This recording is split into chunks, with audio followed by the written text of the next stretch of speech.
Ladies and gentlemen, welcome back to the Keep It Down podcast. As always, I'm your host Garrett, joined by my two brothers and co-hosts. Schmack, how you living? Good to be back here with you boys. Ready to talk some ball. And TC, how you been? Man, doing good. I apologize to anyone who may be watching on the YouTube live. I'm trying to grow this beard out, and I'm still in the early ugly stages of it. But you know, we're gonna get past all the itchiness, and then we're gonna have a nice, beautiful, lush beard like Schmog Dog's rocking right now. So, just bear with me. You know what I'm saying? Hey, Amen to that, brother. loading, beard loading. Speaking of loading, as always, you can find us on Instagram at Keep It Down Pod. In our bio, you can find our link tree, which will take you wherever you choose to consume your content, whether that be YouTube, Spotify, Google Podcasts, TikTok, Twitter, whatever you like to do, it's there. So go check it out. Give the boys some love. You know the deal, boys. We went on a little hiatus. Not gonna lie, it was impromptu. We got a little some of this, some of that kind of vibes going on. Long story short, we're back. Okay, and us being back and 10-minute recaps go together like mashed potatoes and stuffing per se. Delicious combo. Anyways, boys, 10-minute recap. What's the buzz? What's the haps around the college football NFL scene? Where do you want to go first? Yeah, I think we get to start with Georgia and Ole Miss, man. I mean, going into the game, I was actually thinking Ole Miss might have a fighting chance in this one. I mean, Jackson Dart, he's a above average starting quarterback. The Ole Miss offense has been humming, and Georgia really shut him down. And we'll kind of talk about the rankings later, but I think that had a big impact on why they were able to jump Ohio State in this week's rankings. Yeah, I think we've seen a lot of teams play Georgia close until it seems like it's like the third quarter curse. And I talk about it all the time, but it's like teams played Georgia just really, really close. It seems like until like right up until like the third quarter or about halfway through the third quarter. And then all of a sudden it just starts falling apart. And Ole Miss was, also a victim to that on Saturday. It seems like people can only keep up with Georgia for so long until they start to get tired, and then the mistakes start happening, and then that's the end of that. But I think, rightfully so. I think Georgia's where they're supposed to be currently in the rankings. So, Yeah, these Ole Miss teams are always kind of like that. It's like yeah, they win some games early, they start climbing the rankings, and everyone's what about Ole Miss? And then it's kind of always they're kind of in the Penn State realm of things, which we'll get to. But yeah, Georgia just waxing layers on, man. Like 52-10, I think was the final. So definitely more of a what you expect to see from Georgia. They're rounding into form and just in the nick of time. So, but yeah, moving on. Go ahead, TC. Going into the game, I mean, the big knock against Georgia was just the cupcake schedule that they've had so far. I think before last week they had the 90th ranked schedule in the nation as far as like strength of competition.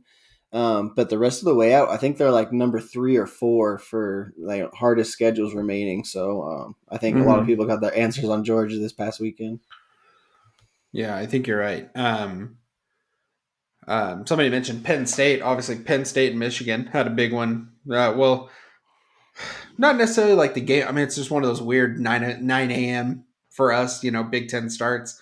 But Michigan and Penn State play each other, and it kind of seemed like it was, kind of a one to for Michigan to lose if they were going to, just without Harbaugh on the sidelines and everything going on around the program. But they beat, a one-loss Penn State team, who had only lost to Ohio State previously. So I thought that was a good game and kind of, obviously Michigan's kind of always clowned on because of their strength. I mean, really anyone in the Big Ten, just the strength of schedule issues and all that kind of stuff, but ended up pulling out a kind of a grimy win over Penn State. So, our crystal ball, we kind of, we'll talk about the Oregon's path to the college football playoff later. But anyway, Michigan pulling out that victory. Yeah, I mean, Penn State is just kind of stuck right there in the second tier of the Big Ten, it seems like. And every year it's like, okay, like Penn State's a real threat this year. I think they were ranked, as high as like 6 or 7 at one point this year. Yeah. and then had to go play Ohio State, took the L, and then Michigan took the L. And it's like, oh, well, it's the same old Penn State, like a good team in the Big Ten, but not going to make any noise. This lackluster offense, good defense, kind of like just right on par with what you expect from Penn State, minus the Saquon Barkley years. Yeah. Yeah, like I was, as I was watching football throughout the day, I was like watching stat lines pop up, and the Penn State quarterback only threw for 70 yards. Yeah. Like, I understand it's Michigan, but I mean, come on. Like, Yeah. yeah. Michigan did not run a pass play in the second half of the game. Yeah. So, like, man, you got to make some adjustments. You got to figure it out when you're there. I know they're Michigan. I know they're a good football team. They've got boys up front and all that good stuff. But, man, you got to. I mean, I don't know how you get out coached by a coach that wasn't even there, but here we are. Right.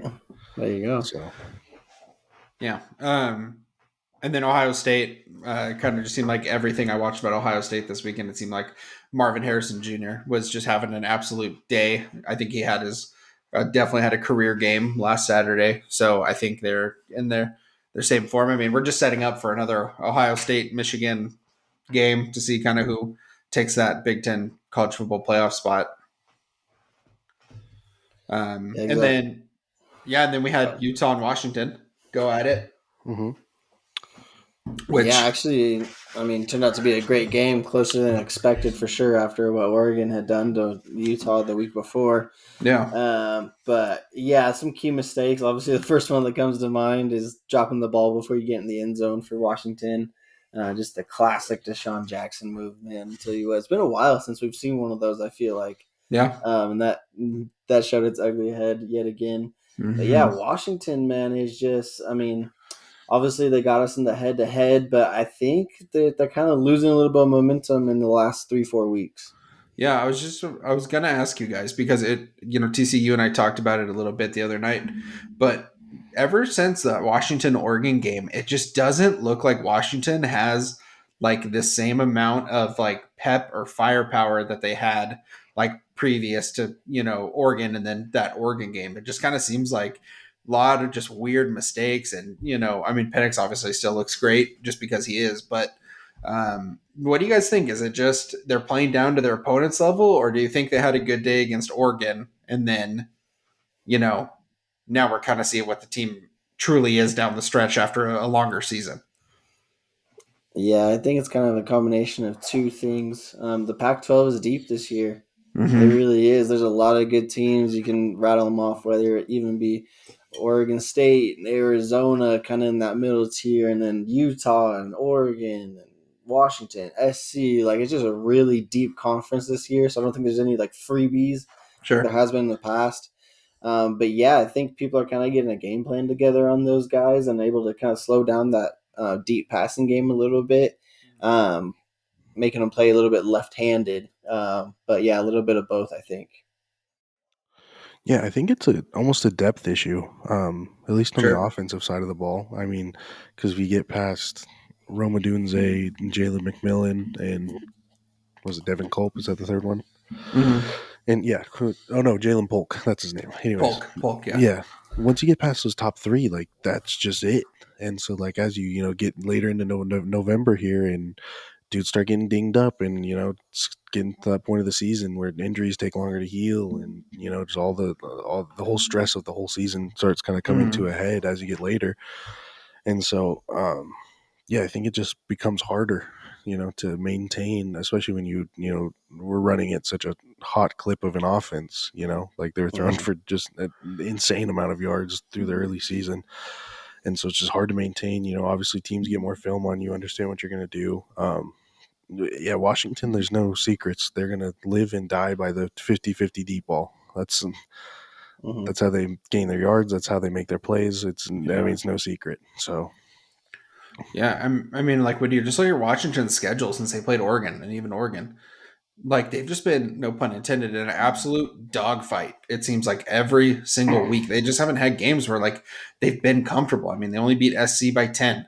They had a touchdown game with Utah. They went, Arizona State, held them to 15 points, in Washington. Like it just every single way. I mean, the team's got to be tired. So I think, I mean, it really looks like we're heading towards a rematch come Pac-12 championship time. So Yeah, it almost. Sorry, TC, I didn't mean to cut you off, but it almost feels like they're nervous. Like they Mm-hmm. keep having these close games and they're squeaking by, and then they go into the next week being like, "Oh, we really don't want to do that again." You know, it could bite us in the ass. That's almost what it feels like watching the game. right, They're like playing scared of doing the wrong thing. That's Playing kind of what not I to get. lose. Yeah, exactly. right, Which yeah. Mario Cristobal will Mm-hmm. tell you does not work very well. Exactly right, boys. One more game I wanted to kind of touch on real quick before we get to the Oregon game. But Schmog, I guess I want to ask you, how do you think old Ray Bob's feeling this week after what Missouri did to Tennessee over the weekend? Dude, Tennessee got waxed. Well, like, what was the final? Like, they only scored like a Uh, touchdown, didn't they? yeah, I think it was like 36-7. Yeah, I mean that's rough, dude. I mean, not for nothing, dude. Missouri, I feel like is It's kind a good of team.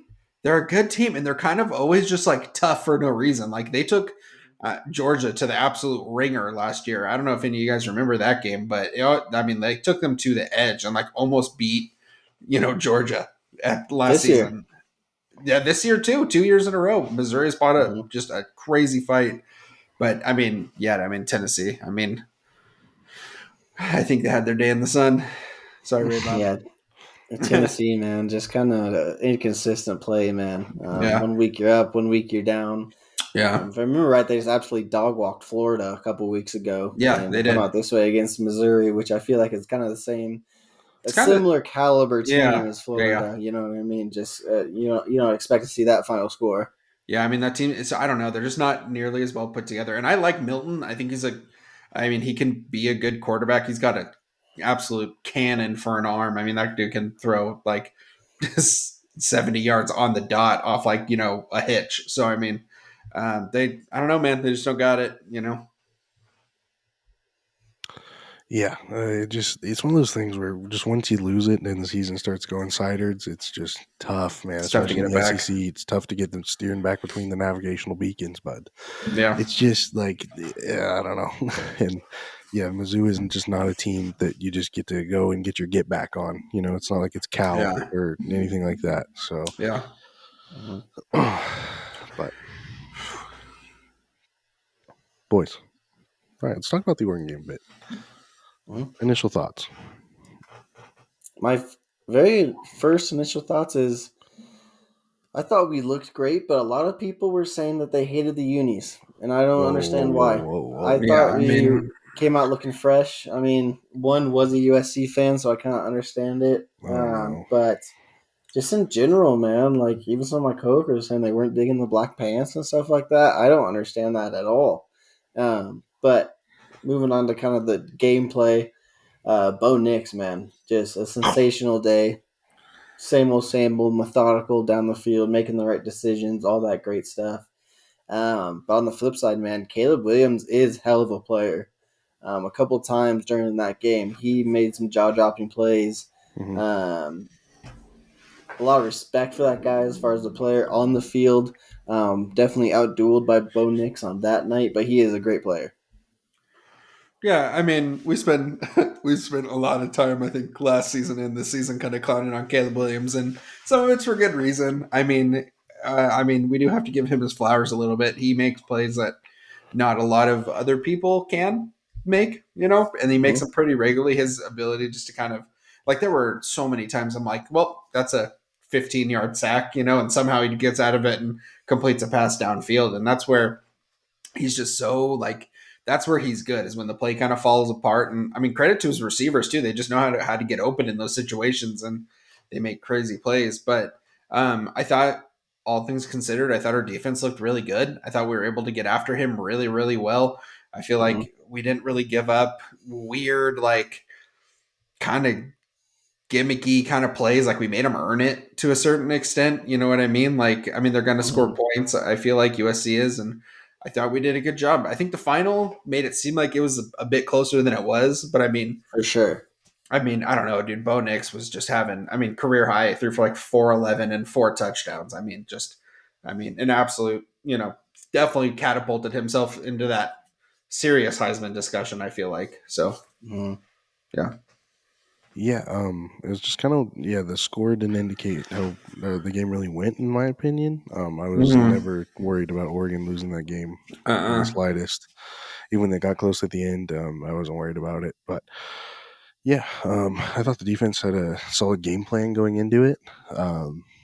They were rushing with discipline for the most part, and when they didn't, that's when Caleb could get out and make some improvisational plays. Yeah. But yeah, for the most part, decent. They got to him a few times, created some turnovers with some fumbles and stuff. Yeah. Yeah, the offense, I mean, it's just like ho hum. Both throws for 400 yards. You have two receivers over 100, and it just like feels like another day at the office. Yeah. A little scary for Bucky there at the end of the third quarter. Went down, but Yeah. looked like it was just some sort of stinger, or got rolled up on or something like Yeah. that. And So then ends up coming back in and then like rushing one in from like 25 yards or something yeah, like I'm like, that. hey Dan, could we maybe just sit him out for the rest of the game? Thoughts? Yeah. Crazy. Yeah, but yeah, overall good.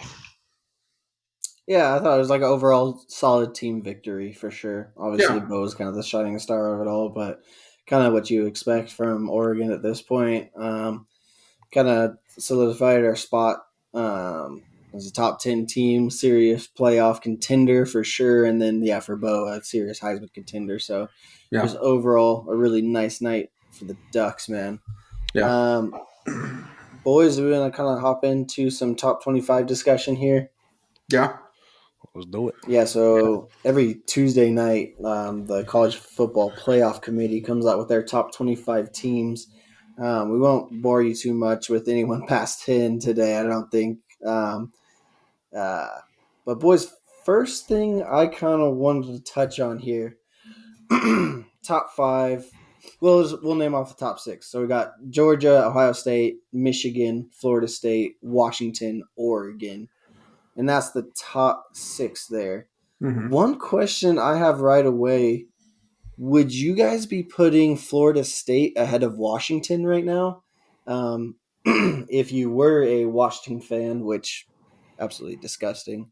But if you were, I think you would have a case to be a little bit pissed off just because the weak schedule for Florida State so far compared to what the teams you've had to play as Washington. Yeah, I mean, the way that the committee views these things, I listen to a lot of Joel Klatt's podcasts and whatnot. And so the games aren't frozen in time, essentially, that they've played. So, yeah, they beat LSU and they were highly ranked, but now you look and LSU's 15th. If you look at Washington, they beat the 6th ranked Oregon. Same with Texas and Alabama. That's why it's set up that way. So, I personally feel like Washington's win over Oregon is bigger than Florida State's win over LSU. I know you got a Clemson win mixed in there, but I mean that's a 5-4 football team. I don't think they're necessarily the Clemson of old. So I personally would have Washington ahead of Florida State. Yeah, I mean, I just think they take into account. I mean, Washington's had a lot of close games, especially in the past few weeks. You know what I mean? Especially games like where you're playing home against Arizona State and you're the number one ranked offense in the country and you put up 15 points against one of the worst teams in the Pac 12 this year overall. I think they're, for some reason, it seems like they're so harsh on the Pac 12. And I mean, they show definitely more love to the ACC, which I think is crazy. I mean, when you think about Clemson and Florida State, I mean, it always seems like they kind of get a break in those situations. Even Louisville, when Lamar was there to a certain extent. But I mean, I think overall, I mean, to me, Washington has played more quality teams, even though they've had closer games. I think they played more quality teams. So even as an Oregon fan, I would probably put Washington ahead of Florida State at this point. Yeah, 100%. And I mean, as well, Florida State's had a couple of close calls last week against Miami. I think it was a one-score game. One-score game. And then also against Boston College, another close game. And that was a really scary one because Boston College is not in that top 25. That would have been a really bad loss for them. But yeah, I think Washington has a real case to be wondering why they're not cracking that top four as an undefeated team right now with the teams that they've had to go through. Yeah. Yeah, then we kind of touched on it before. Georgia flip-flopping with Ohio State. I think that was fair. While Ohio State did look great, Georgia is the two-time defending national champions, and they beat a top 10 opponent this past week. Yeah. So I feel like that was kind of the right move. Any other thoughts on that there? No, I mean Georgia will probably be there till the end of the season unless they lose. Yeah. You have Yeah, I to kind think of, I mean, their schedule only gets tougher from here. So I mean, if they went out, I mean, that's where they're going to be. yeah, So I I agree. mean, really, it's just 2 through 4 now. 2, 3, and 4 are our questions here. Yeah, because I mean, either way, it like say Georgia plays Alabama in the SEC title game, one of them is going to be in. Like one of them is going to catapult above and be in, regardless of who it is. So, is Well, I looked at the schedule, and Georgia and Bama are actually meeting up on December 2nd. that the title game? No. Are you sure? Yeah. I just looked just right now. Is it Baylor now? Yeah. Wow. So that kind of makes it interesting, though, as an Oregon fan, and having Georgia and Bama play each other Yeah. before the championship game. That really kind of changes a lot, I think. Yeah, definitely. There's still a lot to be decided. Yeah. We can kind of just open the floor up to like general path kind of talks, like path to the national championship game or the playoff, the final Mm-hmm. four. So No. That's the SEC title game, but it's already locked in. is it? Yeah, that's the title Oh, game. okay. Okay. All right. Okay. But yeah, Well, it's locked Well, in. either way, it's really the same. Yeah, it doesn't matter. I'm just yeah. Yeah, doesn't matter. It's the same thing. But so you have Georgia and Bama have to play each other. That's essentially going to be an elimination game, as far as if they both stay undefeated until then. Michigan and Ohio State have to run into each other. Um, and then we're thinking Oregon, Washington mm-hmm. in there as well. So essentially, we're going to have three knockout games in the next 3 weeks here. Hmm. Yeah. So Yeah, just kind of path to the college football playoff. yeah. I mean, I think if you're Oregon at 6, you are in a good spot. You know, if Oregon wins, Washington wins, and Utah win, then the Pac-12 title game is set before you even get to that final game of the season. So, Mm-hmm. um, yeah, you got one team in front of you that you get to play. Two of the teams have to Mm-hmm. play each other. Mm-hmm. Florida State loses to someone, that's great for that boosts your chances even higher. But I'm not worried about a one-loss um, non-conference champion making it in over a one-loss conference champion in Oregon or Washington, whoever it is at that point. Yeah. I I guess. mean, I think it's just as good as the Pac-12 is this year, man. Like whoever comes out of that conference is going to be in the playoff. I think. I think the Pac-12 this year is as many like great quarterbacks that there are. I think it holds a lot of weight. So yeah, I mean, I think it's going to be Oregon. I truly do believe that they're going to redeem themselves. But I mean, somehow if it is Washington, I think even then Washington gets in. You know what I mean? I think the Pac-12 is too good to deny a team a bid this year. Yeah, I think we would be safe from a Big Ten one-loss non-conference winner. So let's say, Mm-hmm.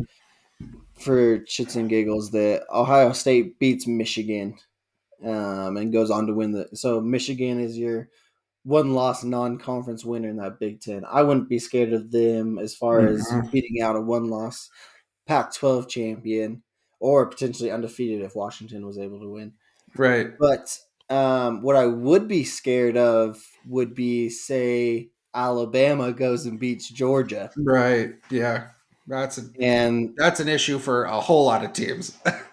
Bama essentially gets the automatic bid for being the SEC champion, and then you have a one-loss Georgia team that's two-time defending national champion, especially if it's a close game, and then you Yeah. have a decision between the Pac-12 champion and Georgia. That would be my fear. Yeah. All right, the one anecdotal piece I have on this is that that's never happened. They've never put a one-loss non-conference champ in over a Power Five conference champ with one loss. Well, It's that's never good. Yeah, happened since the playoffs started. Yeah. yeah. But I mean, here's my question: are we rooting for Ohio State or Michigan? I'm kind of leaning Ohio State for this reason. Same. The only thing holding Michigan in the top 4 right now is the 0 that's in their loss category. I mean, if they lose a game, they're screwed. Because they can't make the Big Ten title game because they still got divisions East and West out there.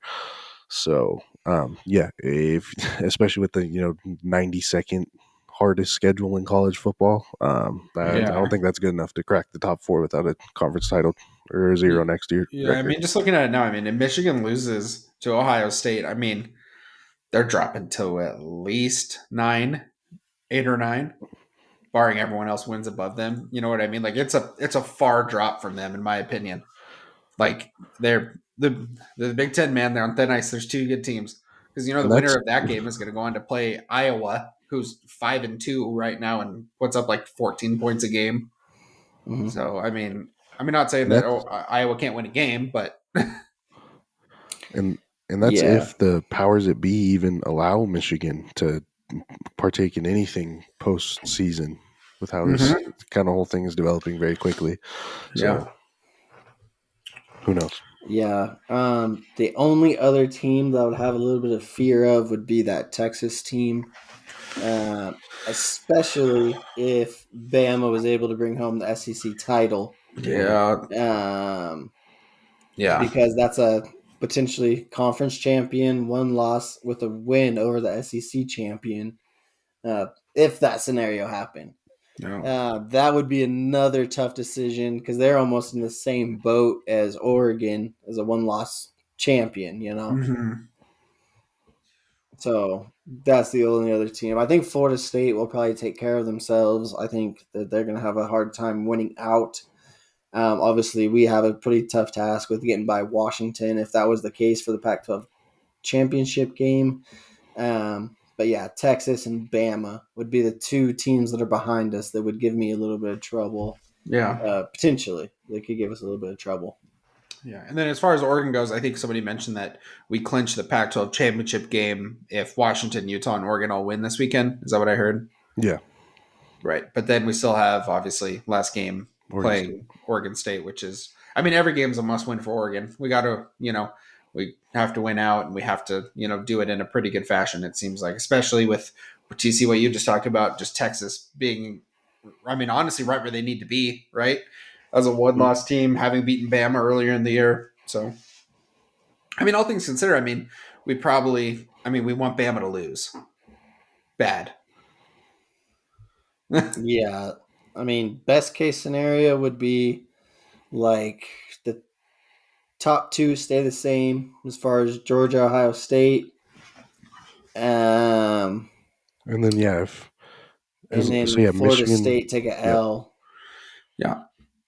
And we can hopefully slide into maybe the 3 spot with a win. I mean, yeah, I would hope a 3 spot. And then either like Michigan or Texas or whoever can get that 4 spot. Yeah. Assuming that they're not going to carry 2 Big Ten teams in there. Right. Yeah. Yeah, I mean, I think if you're Oregon, you still control your own destiny. It could get a little sketchy with a couple scenarios, but I mean, if Florida State drops a game, that's a great look. If Ohio State absolutely clobbers Michigan, that's also a great look. That can only help; it can't hurt. My question to you, boys: we got Washington, Oregon State this weekend on the docket. Mm-hmm. Yeah. Would there be any benefit to Oregon State beating Washington this weekend? Here's why. I think the only benefit. Go ahead. Finish your question. No, I was going to say, because obviously Washington's 5, Oregon State is 11. So, Washington loses a game. They're probably going to fall behind us, I would imagine. And then obviously Oregon State would probably climb at least a spot or 2, maybe, something like that. Yeah. So, I mean, the only reason is then obviously you would get a chance to win 2 games in the top 10 in back-to-back weeks. That's my proposition. Right. Thoughts? Yeah, I was going to kind of say the same thing, as well as we just maybe slide up 1 spot, but I'm still not going to be in that top 4 probably. Yeah. The committee does like us, though. I mean, with Bama and Texas being other 1-loss teams and us sitting ahead of them, You can tell that the committee is liking us. I think, as funny as it may sound, they probably want to put us above Washington right now, but they can't because of that head-to-head. Mm-hmm. Right. So they really have no other choice but to put us just one slot behind them. But yeah, I think really best case scenario would be to have an undefeated Washington team with us in that Pac-12 championship game. Ultimately, Yeah. just for like we just beat the number 5 team in the nation in the Pac-12 championship game. Like we're automatically in. You know what I mean? Yeah. Yeah, and that would solve our one loss on the season, right? Like, I mean, it was a close game. It was a 3-point game. It came down to a missed field goal in Washington. So you beat them in the Pac-12 championship game, and like very like in a good fashion beat them. Like, I don't know how Oregon doesn't get a nod, especially with Bo Nix being our quarterback. Yeah, I mean, I think Oregon's path is very clear. I don't think it's very, like years past where like, okay, we need this and this and that, and all this and the other. So yeah. One more thing I want to touch on college real quick. Is the Pac-12 title game the Heisman for the Heisman, essentially?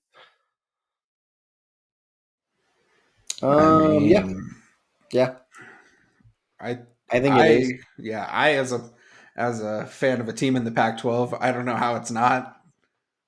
Personally, I know a lot of people like dude from Florida State, and I know JT Daniels is obviously in the talk too. But I mean, it's been the 2 best offenses in the country all season. You know what I mean? Very heavily carried by quarterbacks. Not a Big Ten Heisman running back. So, I mean, it has to be. Yeah, I would say not even just the Pac-12 championship game, but also these last couple of weeks will play a factor as well. Obviously, Yeah. if either one of them just goes nuclear for the last few weeks here, they're probably going to be the front runner. I think it's really only between those two. I mean, Caleb Williams is really falling off. Jordan Travis is a long shot. I think it's really going to come down to those two, and whoever plays better down the stretch here. Yeah. Yeah, I just think whoever wins that Pac-12 title game with a playoff game inbound, because obviously, the Heisman will get awarded before the playoff semifinals are even played. Right. I mean, that's just got to be it. Whoever wins that Pac-12 title game, I think, has a really good shot. But Bo did jump to number 1 betting odds for the Heisman this last week, over the weekend. So yeah, that's our guy, dude. That's our guy. All right, real quick, I got the schedules for the last couple games here for everyone. 2 seconds. All right, Texas. They've got Iowa State on the road, Texas Tech at home. If Texas Tech played spoiler right there, that'd be huge. Yeah. Okay, Ohio State. They've got Minnesota at home, Michigan on the road. Obviously, Ohio State and Michigan will be basically a playoff game. Michigan's got Maryland on the road, and then as per mentioned, they got Ohio State at home. Washington, they've got Oregon State on the road, Washington State at home. Florida State play North Alabama at home this weekend. And then they play Florida on the road day after Thanksgiving. So, that could be a tall test too. Going to Gainesville on a weird week. Yeah. That's a trap. Bama's got Chattanooga at home. And then Auburn on the road to end the year. And Georgia has Tennessee on the road this weekend and Georgia Tech on the road to end the year. So, really, if Alabama and Texas could sort themselves out, or no, sorry, Florida State and Texas. That'd be huge. The only thing about that is I was going to kind of ask you boys, who would be the best matchup for us in the first round of the college football playoff? Who would we match up or have the best chance against as far as the Final Four games? Because I would love to see Florida State. Oh, yeah. Personally. Low rematch. If somehow we can maybe slide into those number 2 and number 3 slots somehow, some way, carnage down the stretch. That would be awesome. Very unlikely. I think out of the realistic options, probably want to stay away from Georgia. if at all possible, avoid that 1-4 matchup with them. I guess you would be looking at the Big Ten champ if it's not Florida State. Michigan, Ohio State. Which I think we match up really well. I was just about to say, dude, this may sound extremely biased, but I think Oregon hands it to Michigan or Ohio State. I think Oregon's so much tougher on the inside than those teams are. I know that obviously Michigan and Blake Corum had an absolute field day the other day, but dude, I would love if Oregon got one of those two. I think it's a bad matchup for Ohio State and Michigan against Oregon. Personally, I don't know, maybe biased. Yeah, I think as long as you avoid Georgia, that's a great scenario. How the poetic justice, though. Dan Lanning leaves Georgia. Bo Nix and Dan Lanning play Georgia, get absolutely slaughtered, and then the next year play them in like the national championship game. Nuts. That would be some storybook. And then win it. Anyone else getting chills right now? I literally had a dream. We talk about this often. I literally had a premonition about this exact moment. It's gonna happen. Just man, Georgia. Just when I think about Georgia, man, it's just like 5 stars and good coaching. Yeah, that's what Bama used to be. You know what I mean? Yeah. It's just like not only are they uber talented and unique, it's like they have a great coach as well, and put them in a position for success. So it's just a tough matchup for I think anyone in the country. And they got striped polos. Gotta respect it. It's respectable. All right, I think I've satisfied the college football playoff itch as well as you boys. Yeah, we need to talk about it. It had to be talked about. Had to be done. Yeah. Schmack, what do you got cooked up for us today, my boy? So I kind of got a little two-parter here, and this is about a team that I don't really care about too much, but I think there's something interesting going on, and I think it sparks a healthy conversation. And if there's any NFL GMs listening, right now would be a good time to really listen up. Okay. So the Las Vegas Raiders, bear with me, right? They fire McDaniel, gone, see ya, way overdue, right? They bring in Antonio Pierce, which is kind of crazy because obviously we grew up watching him play for the Giants, winning Super Bowls with the Giants. They bring in Antonio Pierce, of course, the locker room loves him, and the Raiders, since he has taken over on a 2-game win streak. Great for them, right? It's awesome. Max Crosby's obviously playing ridiculous right now. He's taking like 100% of the defensive snaps. Like, not an easy thing to do in the NFL. You know what I mean?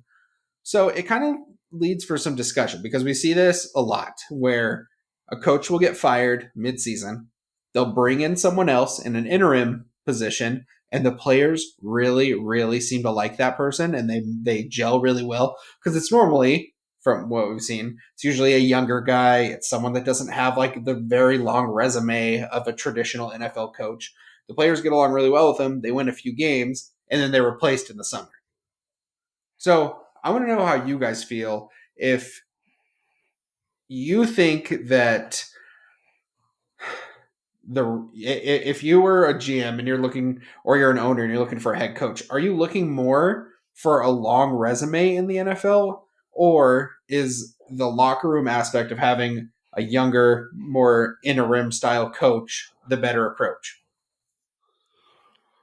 Well, like for the short term, something had to be done in the Raiders situation, right? He had lost the locker room. Yeah. The guys weren't playing hard anymore. So like something had to be done.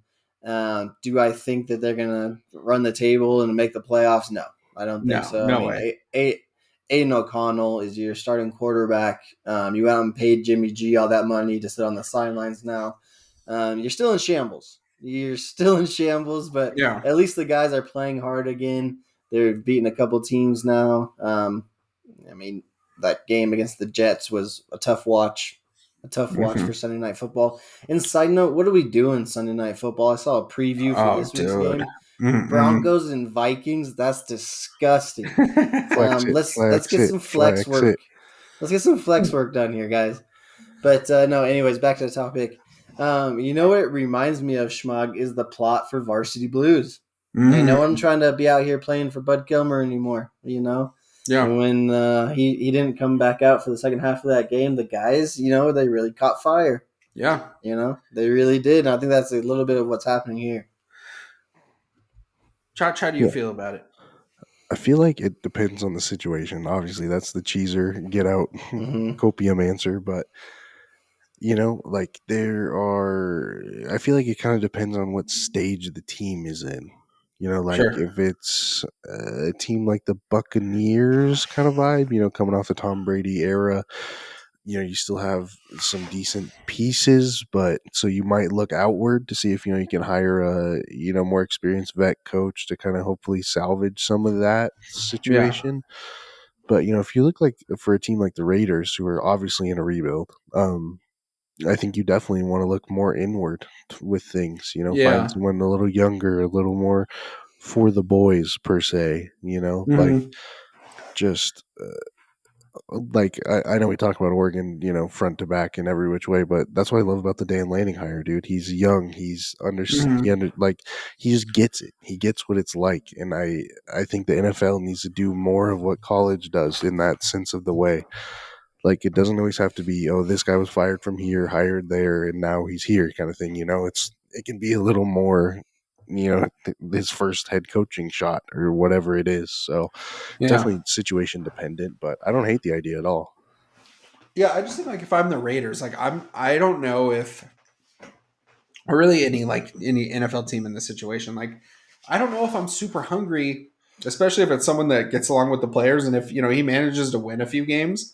Like I don't know if I'm in such a rush to go out and try to find another like big name coach to come in. Obviously there's going to be a position open, but like, I mean, why not just give it a ride and see how it goes and then try to bring in someone who's not Aiden O'Connell, you know, try to bring in someone else or try to build the team a little bit over, uh, you know, when you have like good chemistry between the players and the coach and, it kind of improves things a little bit. I know it's a business and you got to, you have to do what you have to do. I just think it's an interesting kind of topic. And you could probably Yeah, I save some mean, Skrilla in the meantime. Mm-hmm. for sure. But I mean, you have really no choice to look, but to look inward for your next coach or the interim coach at least, because you know what all the other good coaches are doing right now? Winning Coaching. games. Coaching games. Yeah. So I think they're kind of busy. It's not like you're going to go out and get Eric Bieniemy to come coach or D'Amico Ryans. You're not going to get anyone else right now because they're busy coaching their own respective teams right now, Right. or trying to make a playoff push, or whatever the case may be.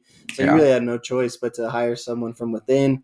I think Antonio Pierce has done a fine job. You know what I mean? He's kind Yeah. of made it a players first type of thing, and he's like, hey, boys, we're all in this together as far as like, we got to finish this season out. Like, I'm going to try to get the ball to Devontae. I'm trying to get the ball to Josh Jacobs. Like, Max Yeah. Crosby, I'm going to let you do your thing. You know what I mean?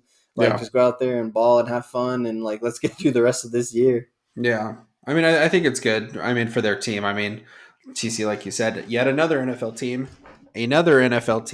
has paid Jimmy Garoppolo a heinous amount of money to do absolutely nothing and to sit on the sidelines and look how he looks. I think it's ridiculous. I mean, we're gonna save it for the next podcast, but I got a whole thing about Jimmy G. I ranted to Hannah about it. She really had no idea what I was talking about, but I was so furious about the whole entire thing, dude. That Hey, guy, not my comeback player of the year. the same. Gosh, that Yeah. freaking guy! What a joke. Boys, get Anyway, this. I have a quick story I think you'll enjoy. So I'm sitting there Sunday afternoon, right? Inbound text from Skylar Stevens. He oh says, "Hey, yeah, I don't know if you forgot to set your fantasy lineup." So I look, my fantasy lineup's in shambles because I'm in two different leagues. It gets to be a little hectic. I was just everything was happening all at once at the same time. So I set the one mm-hmm. league, didn't set the other league. So boys, I'm proud to report on Sunday afternoon at 3:45 Pacific time, I put together a scrap squad It's and true. managed to win the game. Yeah, you did. So Yeah, kudos to me. I don't know why Skyler would ever say anything about anyone not setting their lineup, but hey, shouts out to you that know what guy. the funniest part too is he called me during the morning games and he's like, "Dude, have you talked to your brother lately?" And I'm like, "Which one? First of all, specify." And he's like, I'm playing Garrett this week. I'm playing Chalk this week, and he needs to set his lineups. I'm like, dude, I haven't really talked to him. It'll be fine. And he's like, is he okay? I'm like, I think so. I think last time I talked to him, I saw him on Friday, and everything was fine. And then he's like, well, I'm just gonna beat him this week. I'm like, all right. Yeah, cheeks clap, bud. Sorry. Yeah, man. That was some good work. I don't want to talk about fantasy football anymore. I'm retiring after the season. Let it be known. This is it. This is the farewell tour. Okay. Is it? Or do I have to announce it and then next year be my last ride? You know, figure it out. This is the first time you've retired. Whoa, be the last. Whoa. Dare we mix in a few rounds of our favorite popcorn NFL game? Oh, I'd love to. All right. Everyone pick a team. Can't think of it yet, though. All right, Schmack, who are you picking?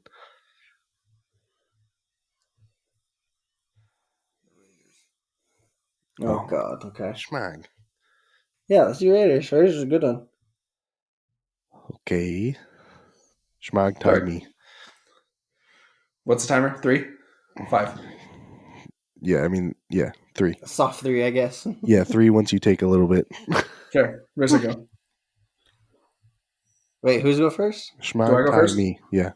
Yeah, Schmuck first. Bill Romanowski, Whoa. Randy Moss. Max Crosby. Rich Gannon, Antonio Brown. Josh Jacobs. Max. Somebody said Max Crosby already, right? Yeah. Hunter Renfro. Charles Woodson. 3. What the fuck is his name? 2. Jonathan Abram. Are you sure? Yeah, safety. Plays for the Saints. Used to play for the Raiders. Hard Knocks. Watch it. Richard Seymour. Henry Ruggs. Oh. Darren Waller. Oh, gosh, that's horrible. Will Compton. Gosh, get my timer going. What's his name? Osamuga? 2. It's freaking... 1. It's like Osamuga or something. What's that corner's name, Shma? You know what I'm talking about? All right. Pause for a deliberation on if that's a real person or not. God. No, you guys go on without me. I'm out of this one. I'll look it up, but you guys keep playing. Okay. Okay. Nnamdi Asomuga. He's right. Okay, I'm back in. Did someone say Darren McFadden? No. Oh, that's a great one. Cheeks clap, bud.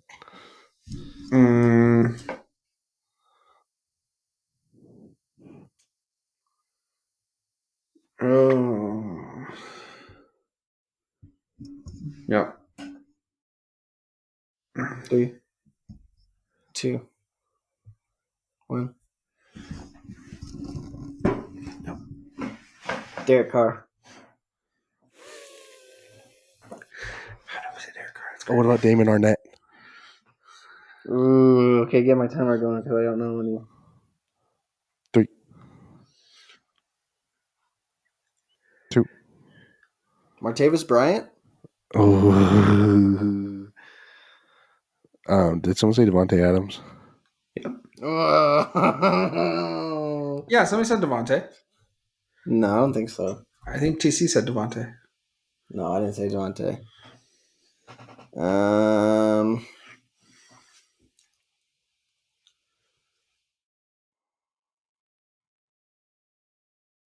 3,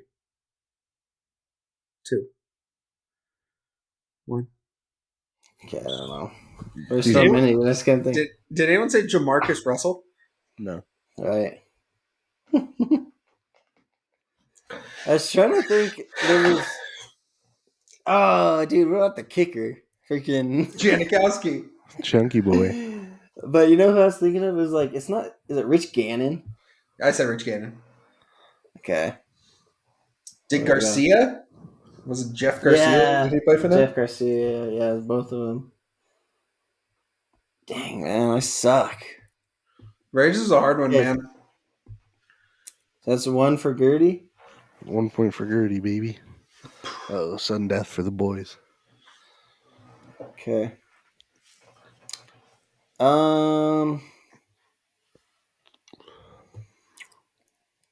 Let's go Patriots. Whoa. A lot of good teams.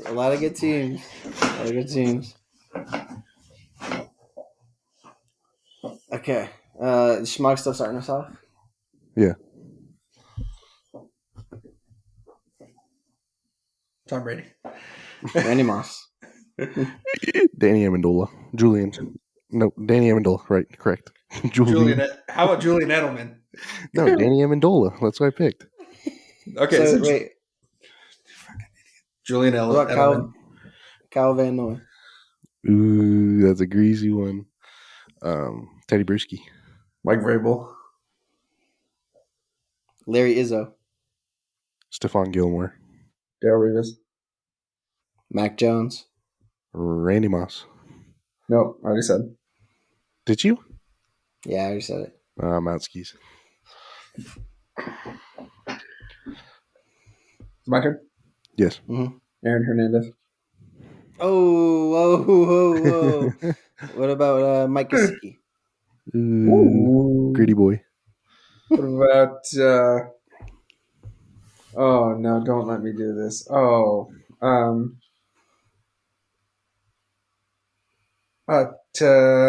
Brandon Spikes. Darrell Revis. I already said Darrell Revis. Yeah, Schmack said Darrell.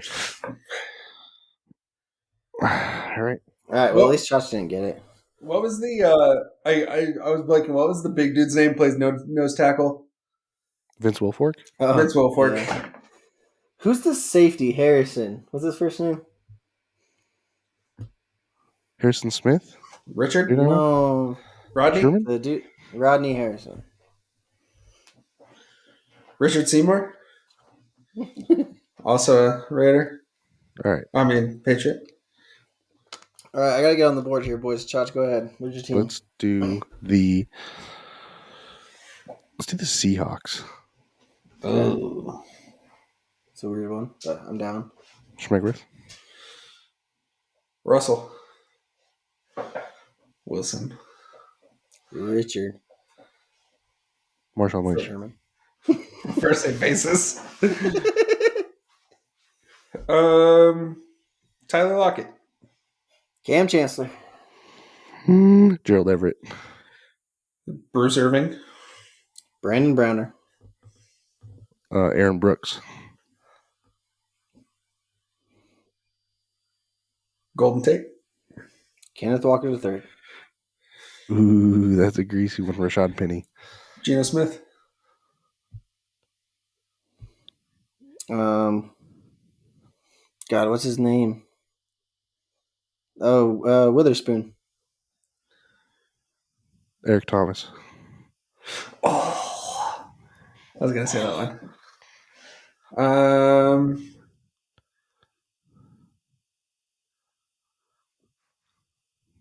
Oh no.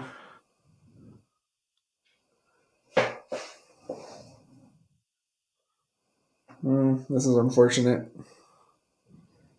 Count them out, Chach. 3, 2, 1. Yeah. Okay. Michael Bennett. Ooh. What about old? Why can't I think of his last name right now? DK Metcalf. That's what I'm going for right now. Oh, there's my guess. Okay. I thought of my one that I was gonna say. Bobby Wagner.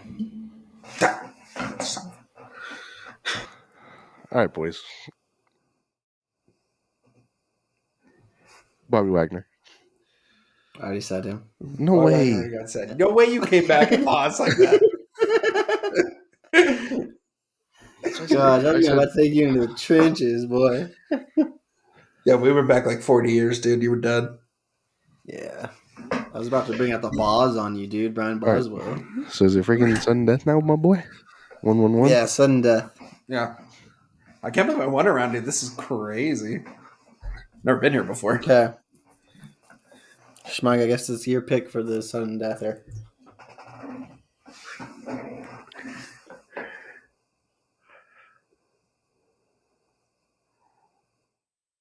Yeah, picks a disgusting team. Watch. Yeah. I am. Yeah. Pick it. Kenny. 3, 2. The Falcons. Okay. I'll go first. Go Taylor ahead. Heineke. Algie Crumpler. Tony Gonzalez. Wowzers. Calvin Ridley. Bijan Robinson. Matt Ryan. Is it Jaquiz Rogers? Played for them. Sure. Super Bowl. What about prime time Deion Sanders? Ooh. What about Ricky Williams? Okay.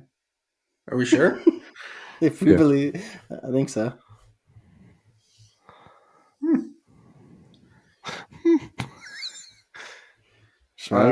What about You need a different one? Okay, Julio Jones. Whatever. Fuck you.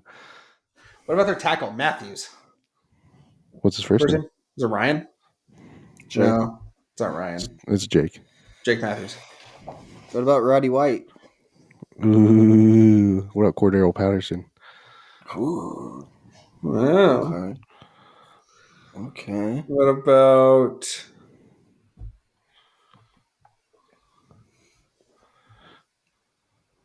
3. somebody say Dwight Freeney already? No. No. What about probably the most famous of them all, Mike Vick? Ooh. That's What about crazy. Stephen Jones? What about him? Played for the Falcons. Did Rodney I don't Harrison know. play for the Falcons too? I don't know about all that business. Okay, we're gonna pause because Yeah, I don't think we're asking questions.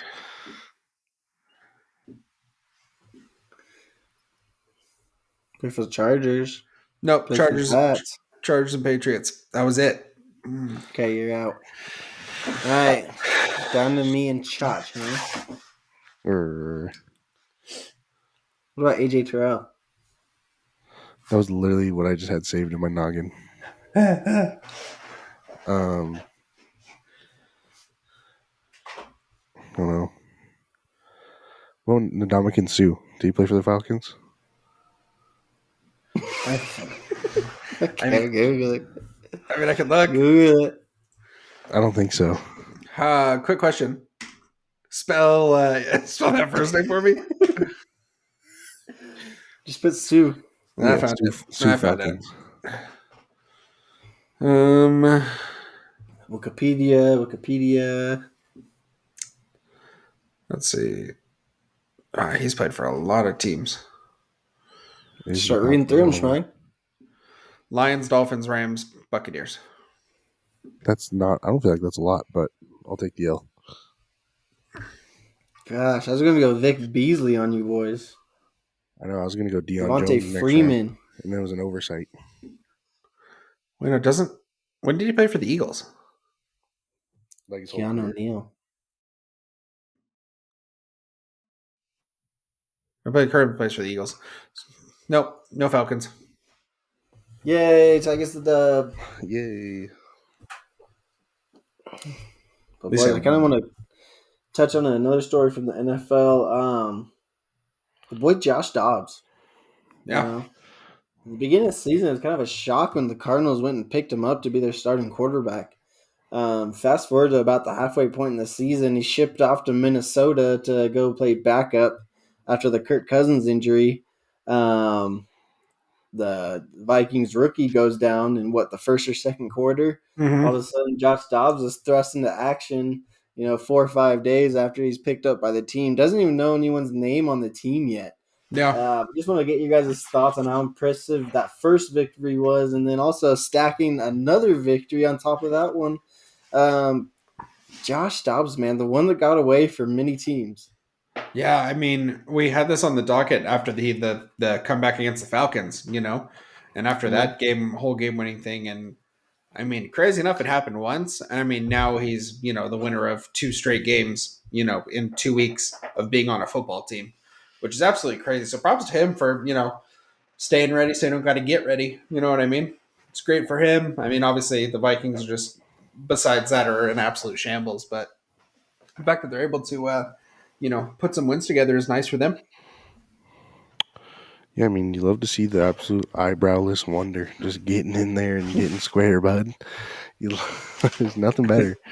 Yeah, I mean, it's just like it seems like it's kind of happens like once in an NFL season of just someone doing something and people just gravitate towards it and they like the feel good storybook ending, if you will, vibe it Yeah. gives off. So I think that is another case of that exact thing. So yeah, happy for the guy, man. He's been around the league for quite a while now, so I think it's deserving that he gets a shot. You know, Yeah. even if it's on the Vikings, who don't seem like the tippity top of the line now, but Yeah. still like to see the guy get a shot. Yeah, definitely. I think he's always been seen as kind of a serviceable backup. I mean, he made 2 stops with the Steelers, 2 stops with the Browns, handful of other teams. Kind of nice to see him finally getting his shot to be the guy, whether it be in Arizona or now in Minnesota. But predictions going forward, I think he probably will find himself to be a starting quarterback week 1 of the 2024 NFL season with the way he's played so far. I don't know if Yeah. he's going to be on like a contending team, but I think he'll definitely get a chance to earn a starting job on like one of those rebuilding franchises, kind of the bridge type of guy. Yeah. I see him maybe being like the next like Ryan Fitzpatrick almost journeyman. Journeyman baby. Your Yeah. your starting quarterback goes down, well, you just throw Josh Dobbs right in there. Yeah. Yeah, absolutely. It's great to see. I mean, for someone who's been around for so long and has clearly adopted that kind of backup role, it's great. It's great to see him be able to go out and win some games. Yeah, you love to see it. Mm-hmm. Well, I guess let's kind of wrap up our show with a little more college football talk. First, we'll talk about the Oregon Arizona State game, boys. Um, it's kind of a pretty much survive and advance game, if you will. Just get in Mm-hmm. there, get her done. Facing our old pal Dilly, baby. I don't know if you guys Yeah. watched highlights from his game last week, but he was just throwing a whole bunch of spaghetti at the wall and seeing what stuck. He was running swinging gate and tight ends and wildcat and just all kinds of crazy stuff. So, do you Yeah. think we see more of the same of that, or do you think he tones it down a bit? I mean, at this point in the season, what does he have to lose? You're kind of experimenting, trying to see what works, see if you find something going into next season. At the same time, though, I mean, it's kind of scary because it is Dilly, and he was so close. I mean, he was the offensive coordinator last year, for Oregon. So, I mean, you don't want to be like, oh, he's going to give away our secrets or nothing, you know what I mean? Because it's a whole different team, different offensive coordinator, all that. But he does know us very well, you know what I mean? And we've seen him game plan against good teams. He gave Washington quite a scare earlier in the year. So I wouldn't be surprised if they give us some trouble, especially early. That's kind of my initial takeaway for the game. Yeah. I think Ty's right. I think early in the game they're definitely going to come out and they're probably going to have some sort of crazy trick play that no one's ever seen before that Dilly dialed up, and it's going to be what it is. It's going to happen. Like those that kind of thing is going to happen. But I just think we're such a different team, especially defensively, than we were last year. You know what I mean? I think we're just way more physical, and I just don't know if there's anything that Dilly could dial up long term throughout the course of an entire game that's going to make a huge difference against us. Mm-hmm. Yeah, I agree. I feel like there's going to be a couple in there where you're just like, what the hell is even happening Oh, right now? it's gonna be And then, something nuts. You know what I mean? yeah. So, but I think once we get through that, yeah, I mean, obviously we're the better team in Yeah. every facet of the game. So going into the desert was a scary thing for an Oregon fan in years But past, hey, but it's not a night game though. It's like an it's not a afternoon night. game. Not nearly as scary.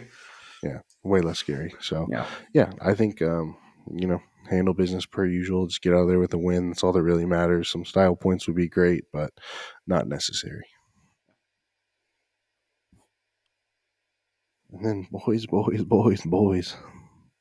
It's time for a weekly pick'ems. Mm-hmm. Ooh, this one's gonna be conflicting for Schmag. All right, we got Uh-oh. the number 1 rated Georgia Bulldogs going to 21 Tennessee. 21-21. I'll keep it short and sweet. This is going to be a Georgia, I think, similar to what they did last week to Ole Miss. Maybe slightly different, but pretty similar. Yeah, I mean, I think Georgia's probably going to win by like 20 or 30. Well, I mean, I think Tennessee's just not. They're not there. I mean, it's a home game, so at least they have that. But I mean, I just don't see how Georgia's going to slow down at all. Yeah, I'm gonna go Georgia to win as well. The only thing I'm thinking is it might be a little bit closer than we're thinking, boys. I could see Milton connecting on some deep passes early to kind of earn their respect. Keep it interesting, but I like Georgia. Sorry, Ray. all in consensus for Georgia there. You got 16 Utah heading to 19 Arizona. And pause real quick. Boys, the resurgence of Arizona football. Back. Jed Fish is doing an amazing job up there with the Wildcats, boys. Just the program on ultimate, just resurgence mode. They're back on demon time. So with that being said, I'm going to take Utah to win. That's rough. Yeah, I'm gonna go Utah as well. I don't think Arizona's quite there yet. Utah, more established program. Yeah, they had a good showing against Washington last week, even with the loss. Arizona. Wow. Taking them to win. Okay. Add it to the collection of your second favorite teams, Schmag. They're in the bag, in the goodie bag. All right. 22 North Carolina heading to Clemson. This one might be like just a secret banger, you know? Just an instant classic because they're both pretty sorry. So I think it'll be pretty close, personally. I'm going to take Clemson at home. You okay? Schmag, what? You just never take Clemson? Yeah, I'm gonna go Clemson as well. The North Carolina quarterback hype is always so strange. Yeah. We were talking about this over the weekend, but like Mitch Trubisky and Drake May are like essentially the same player in my head as far as playing in North Carolina. Sam Howell. Like, dude, like what have you ever won? Like, I don't know if I've ever watched one of your games nationally televised, but yeah, just odd what's going down in North Carolina right now. I'm gonna go with Clemson, probably just because of the brand name, but you gotta like them at home. Yeah, I got Clemson as well in this one. I don't like North Carolina at all, or Drake May. I think they're sorry. Whoa. Okay. 23 Kansas State at Kansas. Give me Kansas. Shoo. Give me Kansas, man. I mean, both the same caliber team, essentially. I mean, it's in Kansas. And I don't know. I like what they did. Obviously, upsetting Oklahoma. I'm paying them back right now with picking them in my weekly pick'ems. I haven't picked Kansas since like the beginning of last season, and for good reason. But I'm picking them here. I'm taking Kansas State. Go ahead. I think go off. Kansas got quarterback issues, possibly. They got, you might have a little this, little that, you know, little something. So I'm taking Kansas State. Go Wildcats. And to finish off, this just honestly kind of depressing. They were this far into November and they're still just giving us slates of just this. Like, this is what we got. Yeah. 9 Louisville heading to Miami. I'm going to take Louisville. I like Louisville here. Yeah, I do as well. I mean, they're a one-loss team, man, and they're dangerous. Obviously, the win over Notre Dame. Miami has shown us that they're not going to win in a close game, even if they got the ball and only need to take a knee. They're going to find a way to lose. So no faith in those guys. I'm going Louisville. Yeah, I have Louisville also. I think Miami just gave it all that they had last week against Florida State, and that was kind of their Super Bowl for the season, and prepare for the letdown. Yeah. Yeah, so boys, that is our weekly pick'ems as per usual. Yeah, like I said, kind of depressing for a November slate of games. This is what we're rocking with. Oh, definitely. I mean, in hindsight, I don't know how I missed the Washington-Oregon State game in hindsight, but we're here. Yeah, so let's just throw it in. Yeah. All right. Washington, Oregon State. Washington. I think Washington wins. Yeah, I'm gonna take Washington. Oregon State's kind of I think it's going to be a close game, Utah, though. but a little better, maybe. Mm-hmm. They're kind of built in that same vein. Yeah. So, yeah, I think Washington takes care of business. I think it's going Oregon to be State, less than a 10-point game for sure, though. Oregon State always just randomly has a really good secondary, so I think Washington could see some struggles with that. So, Yeah. Yeah. but yeah, boys, I don't know if you've got anything else for us. Yeah, just I was thinking a real quick recap as far as the State of the Union on each of our prospective NFL teams. Chach, what's going on with Michael Thomas and that brick? Allegedly, Whoa. first of all. Yeah, let's get into it. Okay, first of all, it was all alleged. Okay, Saints in shambles or what? what's up? Are the Saints in shambles or are you good? Oh no, yeah, we're in the most of shambles. For a couple weeks there, dude, we were in resurgence mode, but now we're just right back where we were. That's the thing; we're still tied for the division lead. So I mean, it's like, yeah.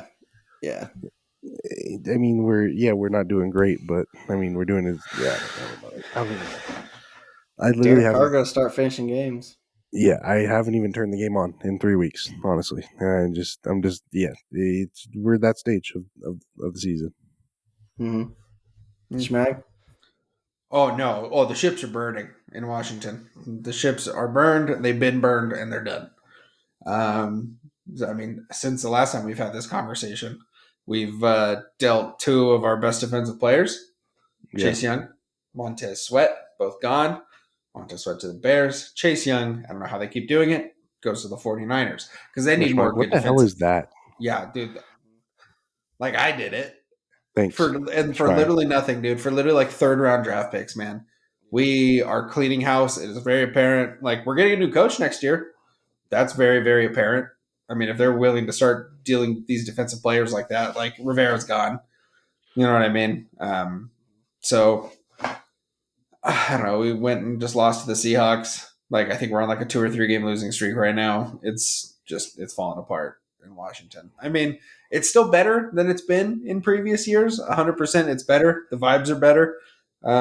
But it's. I mean, the Eagles and Cowboys are. I mean, the Eagles have been running away with the division for a long time. So. Yeah, I was gonna say for Chach's team. I mean, the good news is you play in the NFC South, so definitely still a lot of hope for you guys there. Someone's got to win that division. No, for us though, you're dealing with the Bucks and the Falcons, and the Panthers are bad. So you're okay. Schmag, your issue is you play in the NFC East. Which what a crazy world we live in, where the NFC East used to be the laughing stock of the NFL. Now look at us. Well, look at the top 2 teams. Don't look at Washington. Yeah. As far as my Pittsburgh Steelers go, man, just a wild ride of a season. I tell you what, I think the most accurate representation I've seen of the season, it was a meme, and it said the Dolphins at 6-3, and it was a picture of Tiger Woods, and it said the Steelers at 6-3, and it was a picture of John Daly smoking a cigarette. And I was like, straight up, dude. Yeah, for real. Like for a 6-3 team, everyone is so down on us. Like even like I feel like the fan base itself is just like you have no idea what to expect week in and week out. We keep Tomlining. That's a verb, Tomlining our way through these games. Like yeah, we keep it close and then we score a touchdown in the 4th quarter and get the dub. Like it doesn't matter if it's a good team, bad team, whatever. yeah. And then, a couple times this season we just lose by 30 to the Niners and to the Texans. Yeah, dude, so sometimes. Just very strange. Kenny Pickett, everyone was thinking was going to make that year 2 jump. That hasn't happened on a consistent basis. The only time we've seen it is in the 4th quarter when we really need it. He'll go down and give you a game-winning drive, but then for like the rest of the 3 quarters, you're just like, bro, what are we doing out here? Like missing easy completion. Like it's not a train wreck because like I think he has the most passes without an interception right now. Mm-hmm. Like as far as like a streak, like he's done an interception in the season, just like the longest going streak right now. as far as not throwing interceptions. So that's the good news, is we're not just throwing the ball away, so we're still in the hunt for that AFC North, but the Bengals have really come on. The Ravens look like they've gotten much better since we last saw them, so I guess we'll see what happens down the stretch here, boys. Yeah, I mean, good for the Steelers. I mean, both the Ravens and the Bengals both lost this last weekend. Yeah. So I think low key, kind of under the radar issue for us is going to be that linebacker core. Kind of revamped it in the offseason, bringing in Luke Holcomb and Quan, Landon Roberts, and now we lose 2 out of 3 of those guys. Luke Holcomb was wearing the green dot, and then Quan was wearing the green dot, and now we're all the way down to Landon Roberts wearing that green dot. So kind of something to watch going forward for us for sure. It really sucks for Quan, man. Just really having a resurgence there in Pittsburgh with his this short time there so far, and just really sucks to see his season end that way. Yeah. You know, you guys should do is put that. What's Washington's first name? Dwayne. That guy needs to play middle linebacker. Darnell. Oh yeah, Darnell. Old Darnell Washington. Speaking of Georgia, I think he needs to be put at middle linebacker. Yeah. On the flip side, though, I think we are getting Minka back this week as well as Pat Fryermuth. So help is on the way. He's looking up in Pittsburgh. Oh, you want to know where it's not looking up? Washington. College Station, Texas. Oh, yeah. Oh, it happened. Jimbo, see ya. Always. Jimbo has been canned for the measly price of paying him $19 million at the next 60 days and then $7.3 million till 2031.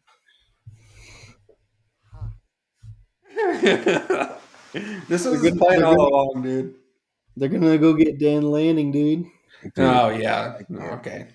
Mind you, Dan Lanning's salary is literally less than what they're going to have to pay Jimbo Fisher for the next 9 years. Yeah. Pause. That is a wild, dude. Yeah, you just never know, man, if they're actually going to do it. Because, like, talking about it and being frustrated with the program, and then, they'll always win that one game, like, whenever they beat Alabama 1 or 2 years ago, whatever it was, and then they're like, oh, we'll keep him around and see what happens, and then it's rinse, repeat. Yeah. And I guess they've had enough at this point, so... They must have really had to have had enough, though, to fall into these terms. I mean, that is absurd, dude. He's going to retire. He's not going to coach anywhere else. Like, he's going to be done coaching. You know what I mean? Yeah, for sure. Like, and he's just going to be collecting that paycheck from A&M every month. Crazy. Yeah, but boys, that's all I've got. Jimbo. Yeah, I think that's about all I got as well. Yeah, I think I'm good there as well. Yeah, so that is effectively going to do it for this week's episode of the Keep It Down podcast. The boys do apologize for the sporadic schedule. We've had, some scheduling conflicts and some work issues and whatnot lately, so bear with us on that. We're hoping to kick back into normal gear. Probably not on Thanksgiving, but, soon Not this thereafter. week, but maybe the next one after that, maybe. Hold up, wait a minute, kind of vibes. Boys, tell the people something, huh? Yeah, guys, just, man, enjoy this time of year. Like I said, men's hoops kicking off, NBA in full swing, NFL in the heart of the season, hockey's going. What else more could you want? Tell you what, get those parlays in before the weekend. Get the fantasy football lineup set and just enjoy it, man. Kind of the last week here before Thanksgiving. Just stay safe out there. But yeah, man, just a lot to look forward to for the weekend. Yeah, absolutely. And kind of on a more somber note, shout out to the Tehachapi Warriors varsity football team. Went up the second round of playoffs, ended up losing up at Central Valley Christian, but an excellent season by those guys, and 10-0 league championship, and then being able to win a first game of the playoffs, that's huge. So congrats to them and all their success this season, and good luck to everyone next season. Yeah, as always, it has been the Keep It Down boys per se. All right, take care, brushy hay. See you next time.